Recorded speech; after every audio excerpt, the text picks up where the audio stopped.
Apakah menjadi seseorang yang spiritual, menjadi seorang spiritualis artinya kamu nggak bisa marah, kamu nggak bisa sedih, nggak bisa punya emosi? Apakah itu artinya? Apakah itu artinya kamu lebih mudah dimanipulasi orang lain? Nah, hari ini kita akan membahas apa sih the true meaning of being spiritual. Arti sejati, arti sebenarnya menjadi seseorang yang spiritual.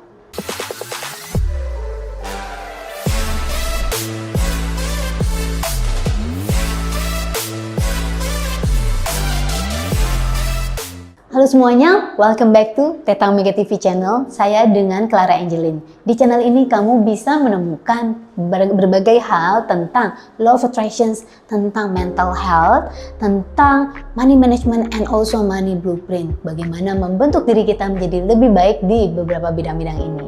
So, consider to subscribe ya teman-teman. Thank you.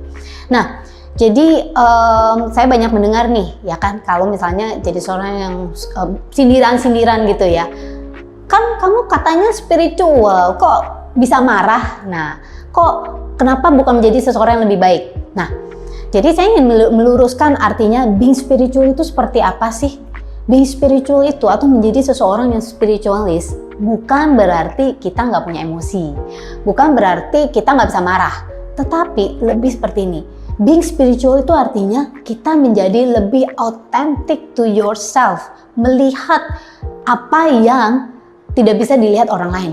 Maksudnya itu melihat kebenaran itu seperti apa gitu ya. And also, memang biasanya menjadi seorang spiritual itu kita nggak lagi bisa dengan mudah dikendalikan oleh keadaan atau situasi di luar.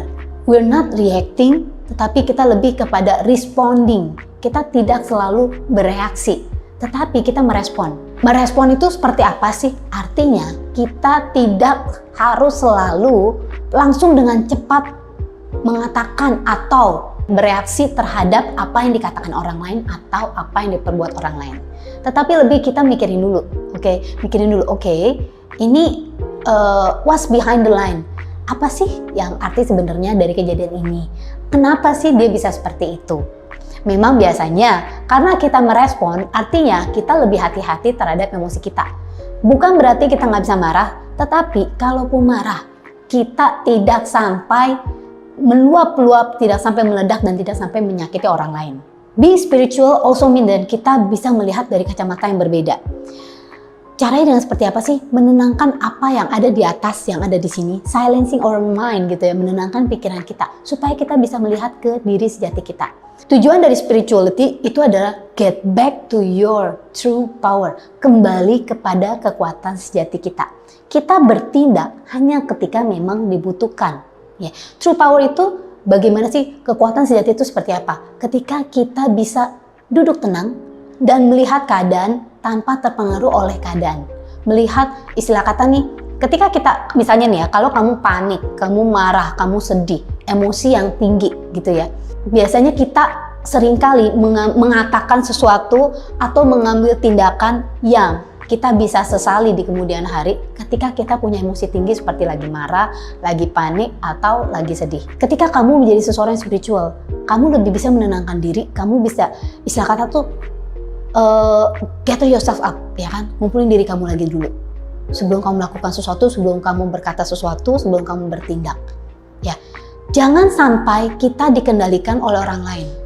Kalau kita masih bisa mendengarkan kata-kata seseorang dan terprovokasi, atau itu artinya orang itu sudah dengan mudahnya memanipulasi kita.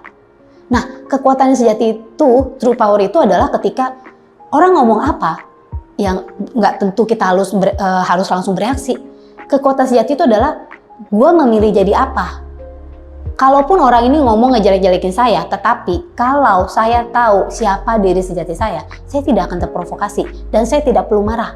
Karena apapun yang dilakukan orang lain terhadap kita, itu adalah sebenarnya refleksi dari diri dia, bukan refleksi dari apa yang ada di dalam kita.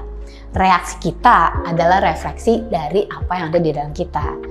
Oleh karena itu, true power atau kekuatan yang sejati adalah tidak terburu-buru bereaksi terhadap situasi, terhadap keadaan, terhadap perkataan orang lain. Coba deh, kamu pikir ya, kamu bisa dan akan selalu menderita kalau kamu selalu bereaksi terhadap apa yang dikatakan orang lain. Misalnya, kalau orang lain ngomong ini, tiba-tiba bikin kamu sedih. Orang lain ngomong ini, kamu bikin marah. Artinya apa? Kamu gampang sekali digenggam oleh suasana. Being spiritual itu artinya kita yang mengendalikan atau mengontrol keadaan atau suasana hati. Kita memang tidak bisa mengontrol orang lain, tetapi kita selalu bisa mengontrol dan mengendalikan diri kita sendiri. Salah satu artinya juga, kita tidak selalu menjadi orang yang baik, tetapi kita berani speak out the truth, berani menyatakan kebenaran, kita berani membela diri, dan berani menjadi diri sejati kita tanpa memakai topeng. That means you're being spiritual. Saya teringat satu quote, "The soul usually knows how to heal itself." Ya, jiwa kita biasanya dan jiwa sejati kita itu selalu tahu sebenarnya bagaimana untuk mengobati diri kita. Ya, challenge-nya, tantangannya adalah how to silence your mind. Bagaimana untuk mendiamkan pikiran kita yang kalut ini, monkey mind kita, dan untuk bisa tapping into our true power. Bagaimana kita bisa melihat dan membuka, menguak, dan mengenali diri sejati kita.